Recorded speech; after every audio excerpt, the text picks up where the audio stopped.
இதற்கு முன்னாடி ஒரு வீடியோ போட்டிருந்தேன். அதில ஒரு கமெண்ட்டு. அந்த கமெண்ட்ல என்ன கேட்டிருக்காங்கன்னா, ஓநாயோட ஜீன்ல வந்தது தான் நாய் இனங்கள்.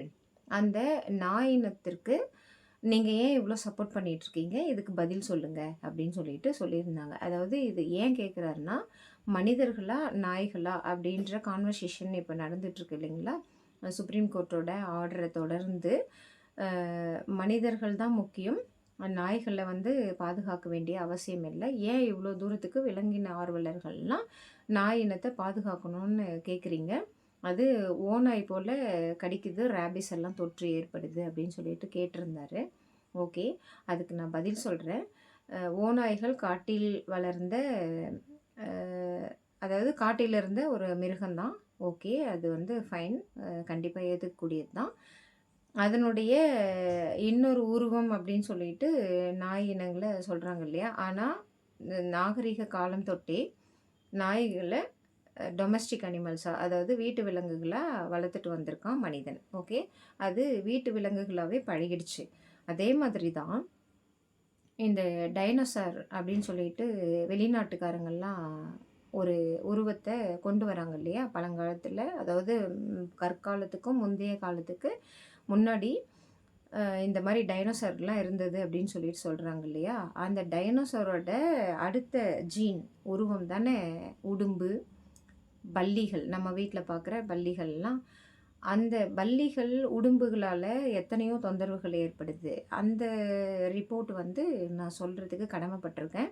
ஏன்னா, வனப்பகுதிகள்ல இப்போ வீடுகள்லாம் நெறைய வந்துருச்சு. அந்த பகுதியில வசிக்கும் மக்கள் உடும்ப பத்தி நல்லா தெரிஞ்சவங்க. உடும்பு பிடின்னு சொல்லுவாங்க. உடும்பு பிடிச்சதுன்னா, அந்த வேதனை சொல்லன்னா துயரமா இருக்கும். அதனால பாதிக்கப்படுற மனிதர்கள் இருக்காங்க அப்படிங்கிறத எல்லாருமே ஏத்துக்குவோம். அதே மாதிரி அதனுடைய இன்னொரு ஒரு உருவம் தான் நம்ம செவுத்துல திரியிற பல்லி இனங்கள். அந்த பல்லிகளால மனிதர்களுக்கு எத்தனையோ தொந்தரவுகள் ஏற்படுது. அதாவது யாரோ ஒருத்தர் வீட்ல ஏதோ சாப்பாடு செஞ்சு வச்சிருப்பாங்க. அந்த உணவு பாத்திரங்கள்லாம் திறந்து வைக்கப்பட்டிருந்தா, செவுத்து மேல இருந்தோ, இல்ல எதுலயோ இருந்து அந்த உணவுல விழுந்துட்டு எத்தனையோ உயிர்கள் போகியிருக்கு. இது சூழ்நிலை காரணிகள் தான். அதுக்காக தான் சொல்ல வரேன். அதே மாதிரி காட்டுலயும் தான் பசுக்கள் இருக்கு, எருதுகள் இருக்கு. ரோட்ல போம்போது ஒரு டூ வீலர்ல போம்போது அந்த காட்டு விலங்குகள் தாக்குது அப்படிங்கிற செய்திகளையும் நம்ம படிச்சு தான் தெரிஞ்சுக்கிட்டு இருக்கோம். காட்டுலேயே வனப்பகுதிகள் பக்கத்துல வாழ்றவங்களுக்கு அது இன்னமும் நல்லா தெரிஞ்சிருக்கும். அந்த விலங்குகளால தாக்குதல் ஏற்படுது அப்படின்னு சொல்லிட்டு. நாட்டுலேயும் பசுமாடுகள வளர்க்குறாங்க பாலுக்காக. சிலர் வந்து ஸ்லாட்டர் பண்றாங்க. அதெல்லாம் நான் போக விரும்பல. பாலுக்காக வளர்க்குறாங்க. அத இப்போ முற்காலத்துலலாம் வணங்குற மாரி தெய்வமா சில பேர் தான் வணங்கிட்டுருக்காங்க. பல பேர்கள் வந்து தெருவுலயே, அதாவது ரோட்லயே சிட்டீஸ்லலாம் பார்த்தீங்கன்னா, இன்னமும் நெறைய இருக்கு. ரோட்லயே தண்ணி இல்லாம, உணவு இல்லாம, இந்த போஸ்டர்ஸ் சாப்பிட்டுட்டு, எதுவும் உணவு இல்லாம, இந்த குப்பைகள்ல இருக்கிற பிளாஸ்டிக்கு சாப்பிடுற நிலைமைக்கு போயி, அது வேதனையுற்று நெறைய முதியவர்களையும், குழந்தைகளையும் தாக்குறதையும் நம்ம பார்த்துருக்கோம். அதே மாதிரி தானே நாய்க்கும் ஏதோ ஒரு இடத்துல அ ஸ் உணவுல பல்லி விழுந்துருது. பெரியவங்களா ஆகட்டும், யாராகட்டும் மனிதர்களுக்கு பாதிப்பு ஏற்படுறது இல்லையா? இறப்பே ஏற்பட்டிருக்கு சில சமயத்துல. ஈவன் சத்துணவு கூடங்கள்ல நெறைய இந்த மாரி நியூஸ்லாம் வந்திருக்கு. இத எப்படி அணுகணும்னா, அதாவது ஓநாய் இனம் தான் நாய்கள் அப்படின்னு சொன்னதுக்கு, நான் இந்த பதிவு போடணும் அப்படின்னு சொல்லிட்டு அ ஒரு யோசனை வந்தது. கண்டிப்பா இதுக்கு பதில் சொல்லி ஆகணும் இல்லைங்களா? ஓகே. உச்சநீதிமன்றம் என்ன சொல்லியிருக்கு? அரசு இந்த ரேபீஸுங்கிற தொற்று தெருநாய்களால மிகவும் பாதிக்கப்படுறாங்க குழந்தைங்க. அந்த குழந்தைங்கள திருப்பி தர முடியுமா? அப்படின்னு சொல்லிட்டு கேட்டு ஒரு ஆர்டர போட்டாங்க. ஷெல்டர்ல அடைச்சிருங்க அப்படின்னு சொல்லிட்டு. ஷெல்டர்ல அடைக்கிறது சில பேருக்கு, அதாவது விலங்கு நல ஆர்வலர்களுக்கு அவர் குறிப்பிடுற மாதிரி பிடிக்கல. அத வந்து போராடுறாங்க. ஒரு ரெக்வெசிஷன் தான் அது. போராட்டம் கிடையாது. ஒரு ரெக்வெசிஷன். நெறைய பேரு அழுது புலம்பி இந்த மாதிரி அந்த உயிரினங்கள வந்து ஏதோ ஒரு அ நாய் கடிச்சதுக்காக எல்லா உயிரினங்களையும் வதைக்க வேண்டாம். ஒரு ஷெல்டர்ல போடுறது வந்து அ நிதி பற்றாக்குறை இருக்கு. ஸ்டெரிலைசேஷன் பண்ணல அப்படின்னு சொல்லிட்டு எத்தனையோ சொல்லியும், இந்த மாதிரி ஒரு அதாவது மனித குலத்தை விட தெருநாய்கள் முக்கியமா அப்படின்னு சொல்லிட்டு கேட்கறதுக்கு தான் அந்த வீடியோ போட்டிருந்தேன். இயற்கையா இருக்கிறது, அந்த உயிரினங்கள எடுக்கிறதுக்கு நமக்கு யாருக்குமே ரைட்ஸ் கிடையாது. இயற்கையா இருக்கிறது அந்த உணவு சங்கிலி, ஃபுட் செயின்னு கரெக்ட்டா இருக்கணும் அப்படின்னு தான் சொல்லியிருந்தேன். அதுக்காக கேட்டிருந்தாரு அவரு. இதுதான். அதாவது ஓநாய் இனம் தான் நாய் அப்படின்னீங்கன்னா, அந்த டைனோசரோட ஒரு ஜீன் தான் பல்லிகளும், உடும்பு இதனாலேயும் நெறைய தொந்தரவுகள் ஏற்படுது. இன்னும் ரொம்ப விரிவா சொல்லணும்னா, அந்த வீடியோல கூட சொல்லியிருப்பேன். ஃபாரின் டாக்ஸ எடுத்து வளர்க்காதீங்க. அது ஒரு ஸ்டேட்டஸாவே மதிக்காதீங்க. காச குடுத்து வெளிநாட்டு அது டாகே கிடையாது அப்டின்னும் சொல்லிட்டு சொன்னேன். ரொம்ப குள்ளமா இருக்கு, இல்லன்னா மிகப்பெரிய உருவமா இருக்குன்னு கூட எத்தனையோ சொன்னேன். அத நல்லா புரிஞ்சுக்கோங்க தயவுசெய்து. எப்டின்னா, அந்த ராட்வீலர்ன்னு ஒரு நாய் இருக்கு இல்லைங்களா? அது வந்து நாய் இனத்தில சேர்த்துவீங்களா? நீங்க சொன்னீங்க இல்லையா? ஓநாய் அப்படின்னு சொல்லிட்டு, அந்த ஓநாயோட ஜீன் தான் நாய்ன்னு சொல்லிட்டு, அந்த ராட்வீலருங்கிற நாய எந்த கேட்டகரியில சேர்த்த முடியும்? அது பார்க்கறதுக்கு நீர் யானையெல்லாம் இருக்குல்ல, அந்த மாரி இருக்கு. அப்படி இல்லைன்னா, காண்டாமிருகம் அந்த ஹார்ன்ஸ் இல்லைன்னா எப்படி இருக்குமோ, அந்த மாரி இருக்கு. அந்த உருவமே அப்படிதான் இருக்கு. அந்த ஃபிசிக்கல் ஸ்ட்ரக்சர். இந்த மாரியெல்லாம் இருக்கும்போது, ஒரு பரிணாம வளர்ச்சி தான் இது. ஃபர்ஸ்ட்டு அ மனிதர்கள் வந்து வீட கட்டி, நல்ல நவநாகரிகமாலாம் வாழ்ந்தில்ல. ஃபர்ஸ்ட்டு ஒரு குகை கூட இல்லாம, காட்டுல தான் வாழ்ந்தான். அங்க ஓநாய்கள் இருந்தது. சிங்கங்கள், யானைகள், புலிகள், சிறுத்தைகள், குரங்குகள் எல்லாமே இருந்தது.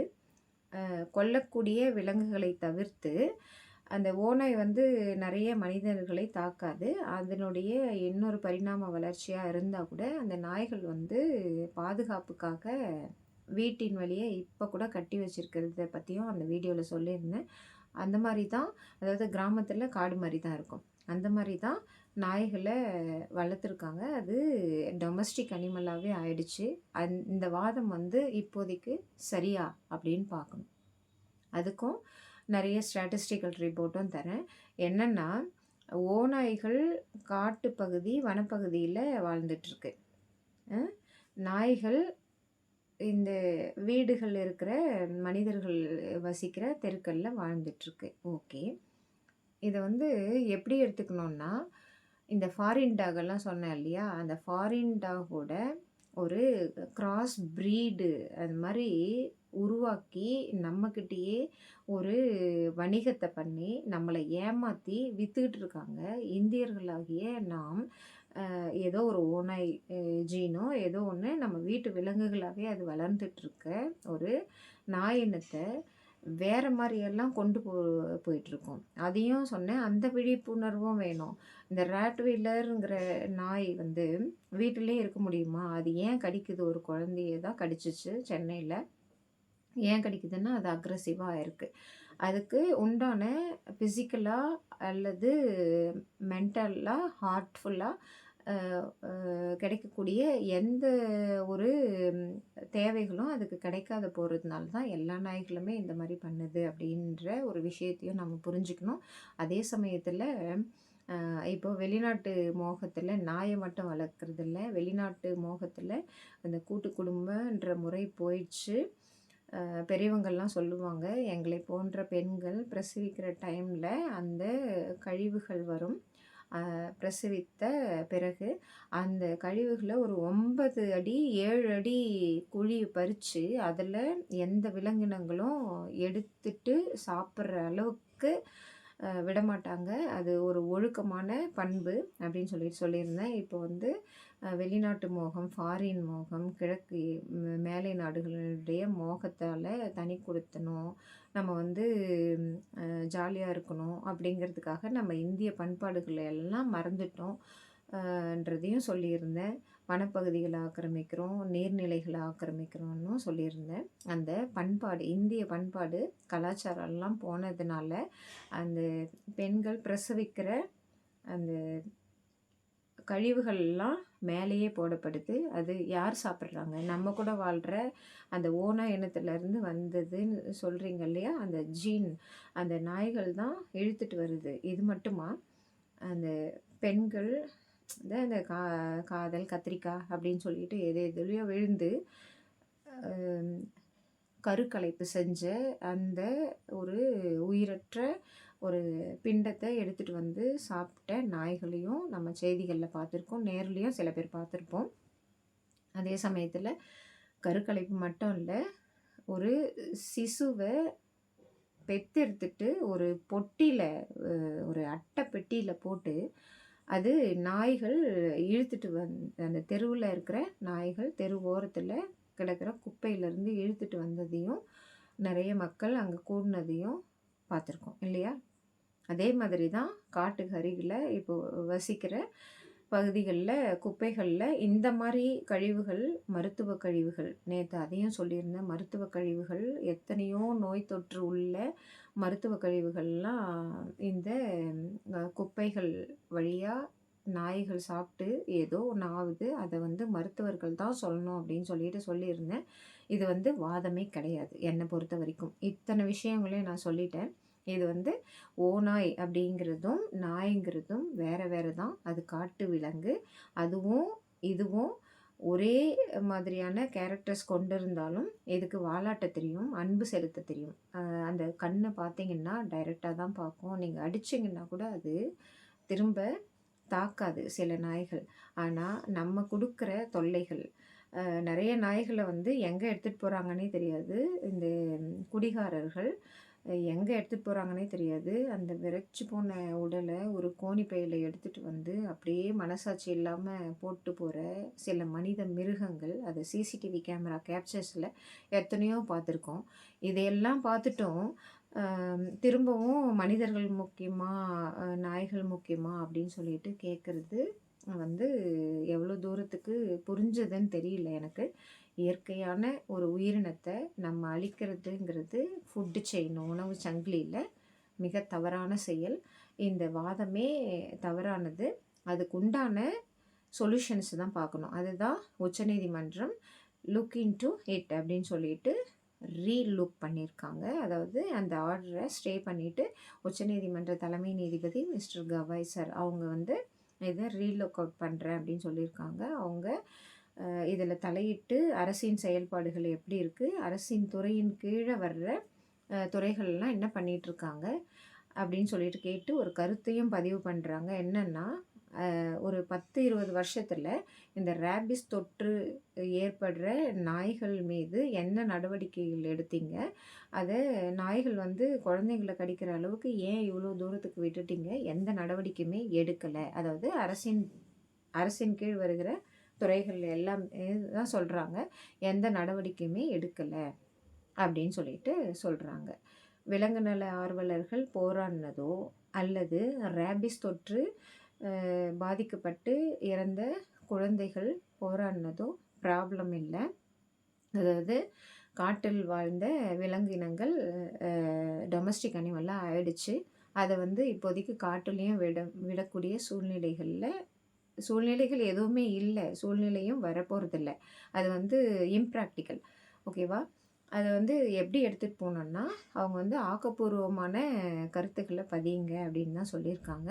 அதுக்கான ஒரு பின்விளைவாக தான் இந்த கமெண்ட்டை நான் பார்க்குறேன். அதுக்கு பதில் சொல்லுங்கன்னு சொல்லியிருந்தாங்க. அதுக்கு பதிலும் நான் கரெக்டாக சொல்லியிருக்கிறேன் நம்புகிறேன். எப்படின்னா, காட்டில் வாழ்ந்த விலங்கினங்கள் தான் நம்மளும். குரங்கினம் தானே நம்ம, மனித குரங்கு தானே நம்ம, சிம்பான்சியா அதுதானே நம்ம கூட சிலர் எத்தனை குழந்தைங்கள கடித்து கொதறியிருக்காங்க. அதை வடக்கன், தெற்கன் அப்படின்னு சொல்லிட்டு இப்போ கும்மிடிப்பூண்டியில் ரீசெண்டாக ஒரு குழந்தையோட அம்மா அவ்வளோ தூரம் அவளோட அந்த சின்ன பிஞ்சு குழந்தை அவளோட அந்த ஃபிசிக்கல் ஸ்ட்ரக்சர் எவ்வளோ தூரத்துக்கு பாழ்பட்டிருக்குங்கிறத சொல்கிறாங்க. அது ஆக்கப்பூர்வமாக எப்படி சொன்னாங்கன்னா, காவல்துறையில இருந்த காவலர்கள் அந்த பெண் குழந்தை வந்து ரொம்ப தைரியமா எங்ககிட்ட எல்லாமே சொன்னா. அதனால தான் அவன பிடிக்க முடிஞ்சது. அவங்க வந்து வடக்கன், தெற்கன்லாம் சொல்லல. அது அரசின் செயல்பாடு. அந்த குழந்தை வேதனைப்பட்டத உடனே எடுத்துக்கிட்டாங்க. ஆனா, இந்த ஸ்ட்ரீட் டாக்ஸு ரேபீஸ் தொற்றுனால ஏற்படுற இறப்பு வந்து அவ்வளவா விழிப்புணர்வு இல்லாம இருக்கு. இந்த உச்சநீதிமன்ற தீர்ப்பு வந்த பிறகு மிக நல்ல விழிப்புணர்வ கொண்டு வரப்பட்டிருக்கு. இத இப்பயாவது சரி பண்ணணும் அப்படின்னு தான் நான் கேட்டுக்கிறேன். ஓகே. அதே மாதிரி அ பாலியல் துன்புறுத்தல்கள்லாம் இத கம்பேர் பண்றாங்க. அதுலலாம் எனக்கு நம்பிக்கை இல்ல. பாலியல் துன்புறுத்தல்ங்கிறது மனிதர்களுக்கே செஞ்சுக்கிறது. அது வந்து வேற பார்ட். அது வந்து வேற வியூ ஆஃப் பாயிண்ட். இது வந்து வேற. இது வந்து ஒரு விலங்கினம் மனிதர்கள தாக்குறதுனால ஏற்படுற பின்விளைவுகள எப்படி அணுகலாம், அதை எதிர்கொள்ளலாம், அது வந்து ஒரேடியா எப்படி நீக்கலாம் அப்படிங்கிறது தான். என்னோட ஃப்ரெண்டு ஒருத்தர் அனுப்பிச்சிருந்தாங்க. நல்ல செய்தியா இருந்தது. அது வந்து கன்ஃபர்ம்டு நியூஸா என்னன்னு தெரியல. ஒரு 10, 20 வருஷத்துல ஸ்டெரிலைசேஷன் அண்டு தடுப்பூசி எல்லாம் போட்டு பூட்டான் என்ற நாட்டுல இந்த ரேபிஸ்ங்கிற நாய்க்கடிகள்லாம் எல்லாமே பார்த்துட்டு இருந்திருக்காங்க. அந்த மாரி கொண்டு வரதுக்கு நம்ம முயற்சி பண்ணுவோம். ஓகே. கண்டிப்பா அது வந்து நடக்கும். அதுவரைக்கும் நாய்கள்லாம் கடிச்சிடாதா அப்படின்னு கேட்டா, இது வந்து இயற்கைக்கு மாறான ஷெல்டர்ல விடுறதெல்லாம் இயற்கைக்கு மாறானது. ஒரு அ முயற்சி திருவினையாக்கும் அப்படிங்கிற நம்பிக்கையோட அதாவது இத வந்து வேற மாரி கூட எடுத்துட்டு போலாம். நம்ம தெருவுல எதனா நாய் வந்து அக்ரஸிவா இருக்கு. அதான் இந்த மருத்துவ கழிவுகள்லாம் போடுறதுனால, இல்ல இந்த குடிகாரங்களால நாய்கள் படுற வேதனை, குடிகாரங்களே இல்லாத தெருவாசிகள், அதாவது நாய் ஹேட்டர்ஸ் அப்படின்னு சொல்லிட்டு இருக்காங்க. அந்த மாரி எல்லாம் அதாவது டாக் லவ்வர்ஸ், நாய் ஹேட்டர்ஸ் எல்லாம் விட்டுருங்க. நம்ம கூட வாழ்ற ஒரு உயிரினம் அது. ஓகே. அது மேல ஒரு சமூக பொறுப்பின்மை இல்லாம, அதாவது சமூக பொறுப்பு இல்லாம, அத கல் எடுத்து அடிக்கிறதோ, இல்ல அத வேதனைப்படுத்துறதோ, இந்த மாரி எல்லாம் செஞ்சிட்ருக்கிறவங்களும், அந்த நாய் வந்து ஏதோ ஒரு பிரச்சனையில இருக்குது. நம்ம ஒரு அரசாங்கத்தின் கீழ் இருக்கிற துறை, அதாவது அனிமல் வெல்ஃபேர் டிபார்ட்மெண்ட்டு இருக்கு, மருத்துவத்துறை இருக்கு. ஏதோ ஒரு துறைக்கு சொல்லி இத வந்து சரி பண்ணணும். நம்ம தெருவுல நடக்கிற குழந்தைகள இல்ல நம்மளையே கடிச்சிரும் அப்படின்னு ஒரு தாட் எழுந்ததுனாவே, அத வந்து புகார் செய்ற அளவுக்கு ஒரு மாற்றத்த கொண்டு வரணும். அரசாங்கத்துக்கு பொதுமக்களும் உதவணும். அரசாங்கமும் இதில நடவடிக்கை எடுக்க வேண்டியது இருக்கு. என்னன்னா, ஸ்டெரிலைசேஷன் 10, 20 வருஷமா கிடையாது. தடுப்பூசி போட கிடையாது. சிவகங்கை மாவட்டத்தில இப்போ ரீசென்ட்டா தடுப்பூசி எல்லாம் போட்டுட்ருக்காங்க. அது நல்லாருக்கு. அந்த மாரி எல்லா இடத்துலயும் வளரணும். முக்கியமா சுப்ரீம் கோர்ட்டு சொல்ற விஷயம் என்னன்னா, டெல்லியில அந்த பெரிய சிட்டியில வந்து நெறைய டாக்ஸ் இருக்கிறதுனால, இத வந்து எந்த கண்ட்ரோலும் பண்ண முடியல. அந்த உயிர் போன குழந்தைகள திரும்ப கொண்டு வர முடியுமா? அப்படிங்கிற ஒரு தீர்ப்ப தந்தபோது, அ ஒரு மிக பிரபலமான அரசியல்வாதி, அவங்க அந்த பெண்மணி வந்து என்ன சொல்றாங்கன்னா, "இது கோபத்தின் வெளிப்பாடு" அப்படின்னு சொல்லி சொல்றாங்க. அது வந்ததுனால தானே இவ்வளோ ஒரு பெரிய விழிப்புணர்வு ஏற்படுது. இது எல்லாம் ப்ளஸ் பாயிண்ட்டா எடுத்துக்கிட்டு, மைனஸா சிந்திக்காம, அதாவது இதில மிக முக்கியமா சொல்ல அடிப்படை காரணம் என்னன்னா, இந்த உலகத்தில பிறந்த எந்த ஜீவராசிகளையும் கொல்றதுக்கு நமக்கு எந்த உரிமையும் கிடையாது. அத வேதனைப்படுத்துற அளவுக்கு நம்ம போயிட்டோம்னா, இந்த மனித குலமே ஒரு வயலன்ட், அக்ரசிவ் இல்லன்னா குரியல் மைண்டோட தான் இருக்க முடியும். ஒரு அன்பு, பரிவு, பாசம் எதுவுமே இருக்காது அங்க. இதுக்கு அ அதாவது அவர் கமெண்ட் போட்டிருந்தார் இல்லைங்களா? அதுக்கு நல்ல பதில் சொல்லியிருக்கேன்னு நம்புறேன். அதுக்கு ஒரு அதாவது உச்சநீதிமன்றம் சொல்லுச்சு இல்லைங்களா? அரசு எந்த விதத்தில செயல்படுது, ஒரு செயல்பாடும் இல்ல அப்படின்னு சொல்லிட்டு சொல்றாங்க இல்லையா? அதுவும் தான். இப்போ ரீசென்ட் இந்த காலகட்டங்கள்ல யாருக்குமே ஒரு சமூக பொறுப்புணர்வு இருக்குதா? அப்படிங்கிற கேள்விய எழுப்பிக்கணும். ஒருத்தருமே நமக்குள்ளே எழுப்பிக்கணும். அதுக்கு சிறந்த உதாரணமாக ஒரு நிகழ்வை சொல்கிறேன். நான் பிறந்த இடம் வந்து ஒரு சாராய கடைகள்லாம், பிரியாணி கடைகள்லாம் நிறைந்த இடமா இருந்தது. ஒரு தெருவாக இருந்தது. அந்த தெருவு பேர் தியாகி சிதம்பரனார் ஸ்ட்ரீட், திருப்பத்தூரில். தியாகி சிதம்பரனார் ஸ்ட்ரீட். இப்போ திருப்பத்தூரில் பஸ் ஸ்டாப் இருக்குது. அது பக்கத்தில் தான் ஷரீஃப் ஹோட்டல் சந்துன்னு சொல்லுவாங்க.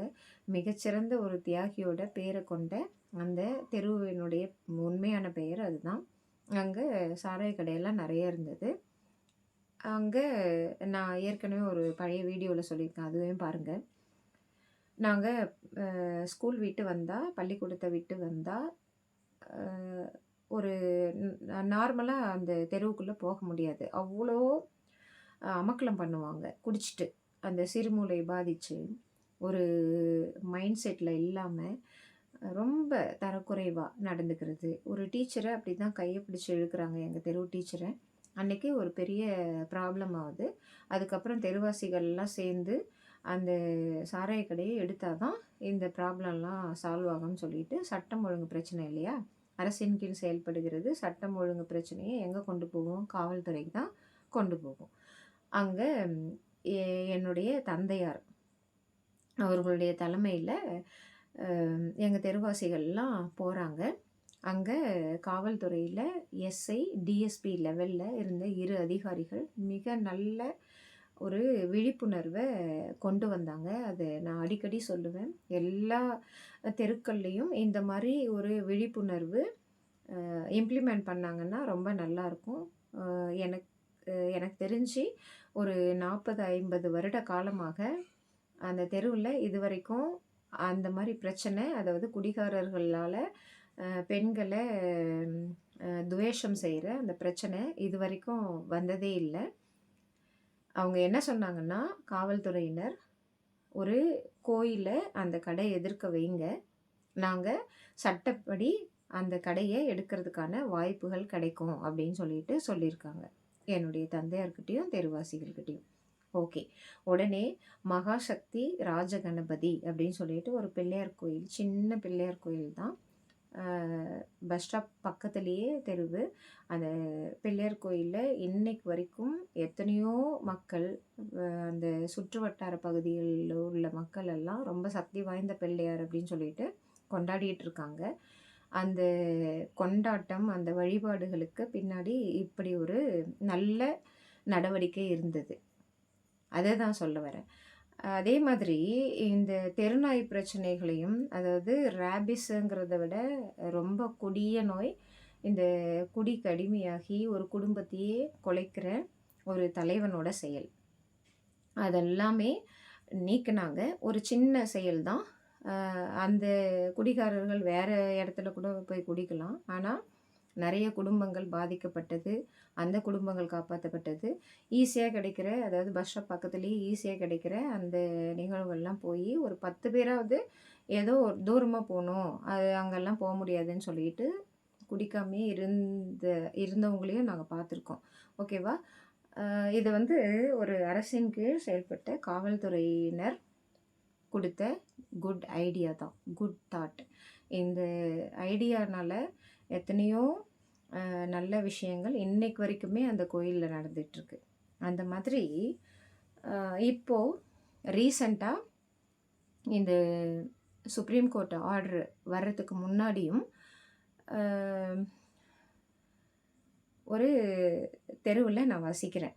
அந்த தெருவோட பேர், இந்த இடத்தோட பேர் வள்ளலார் நகர்.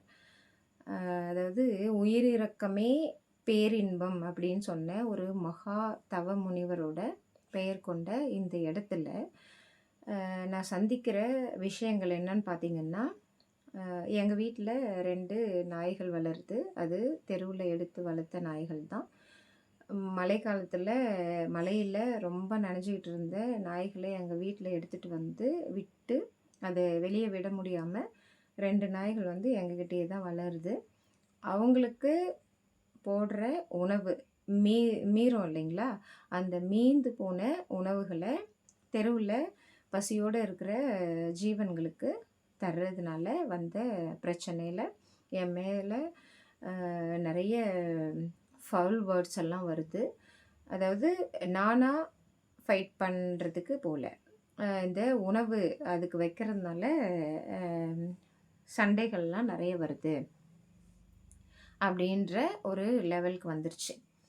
எப்படின்னா, எங்கள் வீட்டில் இருக்கிற நாய்கள் சவுண்டு போடுது, தெருவில் இருக்கிற நாய்கள் சவுண்டு போடுது, நான் கொடுக்குற உணவுனால தான் சவுண்டு வருது. அதனால எங்கள் வீட்டில் சரியாக தூங்க முடியல, எங்கள் வீட்டில் இருக்கிற குழந்தைகள் சரியாக தூங்க முடியல அப்படிங்கிற ஒரு ரொம்ப தரக்குறைவான செயல்கள், வார்த்தைகள் எல்லாமே என் மேலே வந்தது. நான் வெளியவே நடமாட முடியாத அளவுக்கு எல்லாம் போச்சு. அது வந்து காவல்துறை வரைக்குமே போயிட்டு நான் எல்லா இடத்துலையுமே போராடிட்டுருக்கேன். என்ன சொல்கிறேன்னா, அந்த சவுண்டு வந்து இங்கே மட்டும் இல்லை, எங்கள் பகுதியில் பக்கத்து தெருவில் ஒரு 4, 5 தாய் நாய்கள் இருந்தது. அதில் ஒரே ஒரு நாய் மட்டும்தான் இருக்குது. அது அவ்வளோ பயந்துட்டுருக்கு. அந்த தெருவில் ரொம்ப இருட்டாக இருக்கும்.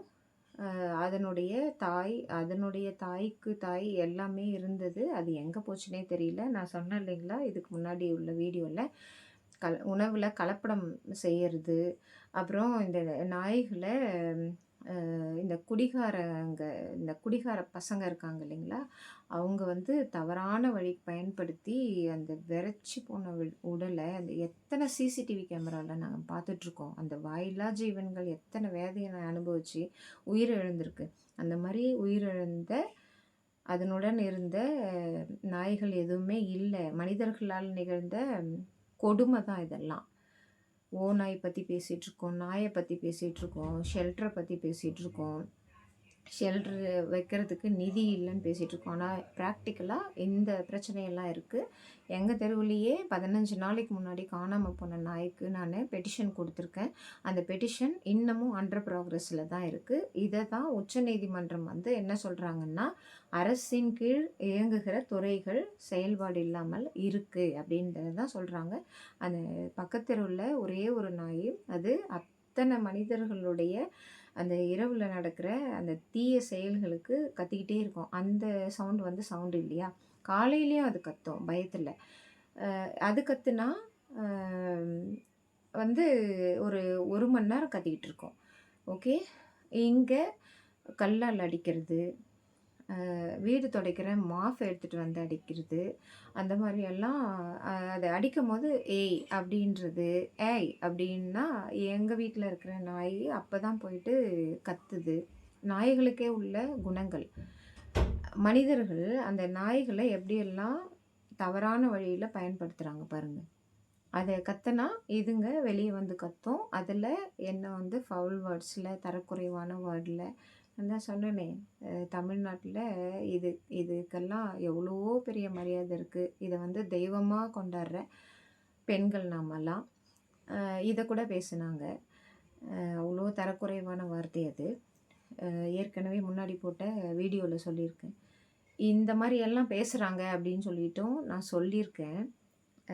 அதுக்கு கூட செவி சாய்க்காத இப்போது ரீசெண்ட் நியூஸில் வந்தது இல்லைங்களா, ஒரு கோயில் காவலாளி இறந்துட்டார்.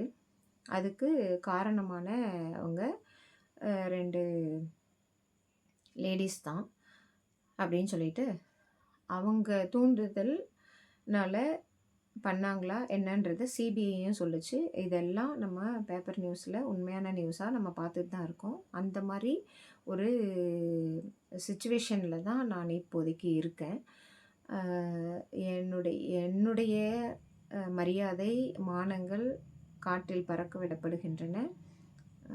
எங்கள் குடும்பத்துலேயும் நிம்மதி இல்லை. அதையும் மீறி ஒரு தெருநாய்கள் படுற வேதனையை நம்ம எப்படி பார்த்துக்கிட்டு சும்மா இருக்க முடியுங்கிற ஒரு மனவேதனையோட, ஒரு பாசம் வச்ச அந்த நாய்களுக்கு என்ன தெரியும் அப்படிங்கிறதுக்காக இவங்க செய்கிற இத்தனை தீய சேட்டைகளையும் தாங்கிக்கிட்டு சோறு போட்டாலுமே உணவிட்டாலுமே அது வந்து இன்னமும் கொச்சைப்படுத்தி, மானபங்கப்படுத்தி 15 நாளைக்கு முன்னாடி விட்ட அந்த குட்டிகள் இன்னமும் உயிரோடு இருக்கா என்னான்னு கூட தெரியாது. அதுக்கு இந்த அரசாங்கம் என்ன செஞ்சது? நான் பெட்டிஷன் கொடுத்தேன் இல்லைங்களா? அதில் உண்மை இருக்கா? இல்லை என் மேலே தான் தப்பா? அப்படின்னு சொல்லிட்டு அந்த நடவடிக்கை ஏன் இன்னமும் எடுக்கல? ரேபிஸுங்கிறத விடுங்க. அது ஹெல்த்தியர் குட்டிங்க எல்லாமே. ரேபிஸுங்கிறது நடவடிக்கை எடுக்கணும் அப்படின்னு சொல்லிட்டு உச்சநீதிமன்றம் சொல்லிட்டாங்க. இதுக்கும் தான் நீதிமன்றங்களுக்கு தான் எல்லாத்துக்குமே போகணுமா? அதுதான் நான் இன்னொரு வீடியோவில் சொல்லியிருந்தேன். நீதிமன்றங்களை மதிக்காதவர்கள் இந்திய அரசியலமைப்பு சட்டத்தை மதிக்காதவர்கள்னு சொல்லிட்டு ஒரு பெட்டிஷன் கொடுக்குறேன். அது பெட்டிஷன் மேலே எந்தவித நடவடிக்கையும் எடுக்காமல் என் மீது குறை சொல்கிறதுக்கு, என் குடும்பத்தார் மீது குறை சொல்கிறதுக்கு உண்டான நடவடிக்கைகள் நடத்திக்கிட்டு இருந்தா, இந்த வில்லன்கள், கணவன்மார்கள் கூட வச்சுக்கிட்டு ஹீரோயின்களா ஆகிற மாதிரி போகிற ஹீரோயின்கள் இல்லாத வில்லிகள் அப்படின்லாம் சொல்லிட்டு இருந்தேன் இல்லைங்களா? இவங்க டான்ஸு அவங்களே விட்டுட்டேன். டான்ஸு இவங்க வந்து கொடுக்குற ஒரு அரசியல் ஆதாயம் தேடுறதுக்காக இவங்க கொடுக்குற டார்ச்சர்னால எத்தனையோ பயமுறுத்தல்கள் நடைபெறுது. இதுதான் அரசாங்கத்தோட நடவடிக்கையா? இதுக்கு பேர் தான் ஊழல் அப்படின்னு சொல்லிட்டு சொல்கிறோம். ஷெல்டர் வச்சாலும் இதுதான் நடக்கும். நம்ம கண் எதிர்க்கவே நம்ம ஒரு வாயில்லா ஜீவன்கள், வாய்ஸ்லெஸ் அனிமல்ஸ் அது. அவங்களுக்கு போராடும்போது நாங்கள் நினச்ச சட்டம் திட்டம் தான் இங்கே நடத்தணும். எங்களுடைய மரியாதை தான் எங்களுக்கு முக்கியம். இதில் சமூக நலன் வந்து எதுவுமே கிடையாது. நீ எதுக்கு இதில் குரல் கொடுக்குற? உன்னை நாங்கள் டார்ச்சர் பண்ணுவோம் அப்படின்னு சொல்லிட்டு எத்தனையோ டார்ச்சர்ஸ் கொடுக்கறது தான் அரசாங்க நடவடிக்கையா? கண்டிப்பாக கிடையாது. அதை வந்து எப்படி தீர்க்க போகிறோம் அப்படின்றது தான் நம்ம பார்க்கணும். இப்போ உச்சநீதிமன்றம் தலையிட்டுச்சுன்னு சொல்லிட்டு ஃபஸ்ட் வீடியோலேயே சொல்லியிருந்தேன் இல்லையா? உச்சநீதிமன்றமும் உயர் நீதிமன்றங்களும் இல்லை அரசாங்க அமைப்புகளும் இதில் தலையிட்டா இந்த பிரச்சனைகள்லாம் இப்போது நான் வந்து சும்மா ஒரு சின்ன சாதாரண ஒரு எக்ஸாம்பிள் தான் சொல்லியிருக்கேன். இது மாதிரி எத்தனையோ பிரச்சனைகள் இருக்கும் இந்த உலகத்தில் நாய்களுக்கு. இந்த பிரச்சனைகள்லாம் கொஞ்சம் கொஞ்சமாக சால்வ் ஆகி முக்கியமான பிரச்சனை என்னென்னா ரேபிஸு. அதுக்கும் சொல்யூஷன் கண்டிப்பாக கிடைக்கும் அப்படிங்கிற நம்பிக்கையோட இந்த வீடியோவில் சொல்ல வந்த கருத்தை திரும்பவும் ஆணித்தரமாக சொல்கிறேன். அரசாங்கத்தின் கீழ் செயல்படும் அந்த துறைகளில் இருக்கிறவங்க எல்லாருமே ஒரு நியாயமே இல்லாத ஒரு விஷயத்துக்காக, ஒரு ஆதாயம் தேடுற ஒரு விஷயத்துக்காக, இல்லை ஏதோ ஒரு பணபலமோ இல்லை அரசியல் பலமோ அந்த மாதிரி விஷயங்களுக்காக மனசாட்சியை தொலைச்சிட்டு குற்றங்களுக்கு துணை போகிறது நிறுத்தினாலே இந்த மாதிரி இப்போது ரீசெண்டாக ரேபிஸ்ன்ற நோய் தொற்று அதை பார்க்குறதே கிடையாது. நாய்களை கொன்னுட்டா சரியாக போச்சு அப்படின்னு பார்க்குற விஷயங்களை மாற்றணும். அந்த மருத்துவ கழிவுகள் போடுற அந்த துறையும் இந்த மருத்துவ கழிவுகளை அகற்றணும். இந்த கருக்கலைப்புங்கிற விஷயத்தை அறவே ஒழிக்கணும். அதே சமயத்தில் அந்த பிரசவித்த குழந்தைய இறக்க வச்சு ஒரு தெரு முனையில் போடுற அந்த விஷயங்கள்லாம் ஏன் நடக்குது? அது மேலே ஏன் ஆய்வு செய்யலை அந்த துறை? அந்த மாதிரியெல்லாம் பண்ணணும். இந்த ஸ்டெரிலைசேஷன் போட வேண்டிய தடுப்பூசிகள் போட வேண்டிய துறை என்ன பண்ணிகிட்ருக்குது? இதுதான் உச்சநீதிமன்றம் கேட்குறாங்க. இதன் மேலே கவனம் செலுத்தாமல் நாய் ஆர்வலர்கள், நாய் லவ்வர்ஸ் அப்படின்லாம் கிண்டல் அடிச்சுட்டு கேலி பண்ணிக்கிட்டு அவங்க ஒரு சமூக நலனோட கேட்குறாங்க. இந்த சமூக நலனை நம்ம பங்கு என்ன அப்படின்னு சொல்லிட்டு எதிர்வினை ஆற்றுங்க. அது நல்ல ஆக்கப்பூர்வமான கருத்துக்களை உருவாக்கட்டும் அப்படிங்கிறது தான் சுப்ரீம் கோர்ட்டோட வேண்டுகோள். அந்த ஆக்கப்பூர்வமான கருத்துக்களை இந்த வீடியோவில் நான் கண்டிப்பாக சொல்லியிருக்கேன்னு நினைக்கிறேன். ஓநாய்ங்கிறது நாயோட இனமாக இருந்தாலும் அது டொமஸ்டிக் அனிமல். அதை பார்த்துக்கோங்க. அந்த இன்னொரு எக்ஸாம்பிள்ஸ் எல்லாம் சொன்னேன் இல்லைங்களா? பல்லி இனங்கள், டைனோசர்ஸ், உடும்பு, அதே மாதிரி நம்ம வந்தது ஒரு குரங்கினத்துலேருந்து தான் வந்தோம். நம்மக்கிட்டேயே எத்தனையோ தீய எண்ணங்கள்லாம் இருக்குது. அதையும் மீறி இந்த நாய் இனங்களை ஒரேடியாக இயற்கையை மீறி இந்த ஃபுட்டு செயின் உணவு சங்கிலியை அறுத்து எறியணுன்னா இது தீய எண்ணங்களை தான் உருவாக்கும் அப்படிங்கிற அந்த கமெண்ட் போட்டார் இல்லையா, அவருக்கு பதிலாகவும் இந்த வீடியோவை சமர்ப்பிக்கிறேன்.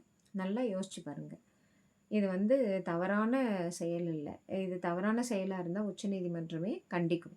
இத யோசிச்சு இன்னும் கொஞ்ச நாள்ல இத சரி பண்றதுக்கான வழிமுறைகள தேடுவோம். முக்கியமா நான் ரொம்ப வேண்டி விரும்பி கேட்டுக்கிறது, அரசாங்கத்தில அமைப்பில இருக்கிற அரசின் கீழுள்ள துறைகள்ல இருக்கிறவங்க மனசாட்சியோட ஒரு மிகப்பெரிய இஷ்யூ எதுனா நடக்குதுன்னா, ஒரு நேர்மையாளர்கள் எதுனா மனு போடுறாங்க, இல்ல கோரிக்கை வைக்கிறாங்கன்னா, கண்டிப்பா அவங்களோட கூட நில்லுங்க. குற்றங்களுக்கு துணை புரியாதீங்க. அதே மாரி போனீங்கன்னா, இந்த மாரி நீதிமன்றங்களுக்கு தான் போணும். அதுதான் நெறைய நீதிபதிகள் ஏன் நீதிமன்றங்கள்ல இவ்வளவு வழக்குகள் தேவையில்லாம வருது அப்படிங்கிற கொஸ்டின எழுப்புறாங்க. அதுக்கு காரணமும் நம்மளுடைய ஒழுக்கமும், பண்பும் இல்லாத தன்மையான நேர்மையற்ற தன்மை தான். பல ஊழல்களுக்கு காரணமே இதுதான். அந்த நாய் ஷெல்டர்ல நெறைய ஊழல்கள் நடக்கும். அந்த ஊழல்கள்ன்ற அடிப்படையில தான் நாய்கள கொல்லப்படுவாங்க அப்படின்னு சொல்லிட்டு தான் இத்தனை பெரிய போராட்டம் நடந்தது. இந்த மாரி சின்ன சின்ன விஷயங்கள் பெரிய பெரிய போராட்டமா வந்து நம்ம நாட்டினுடைய மிக உயர்ந்த அமைப்பான நீதிமன்றங்கள் வரைக்கும் போகிறத நிறுத்துறது நம்ம கையில தான் இருக்கு. நேர்மையா இருங்க. Thank you.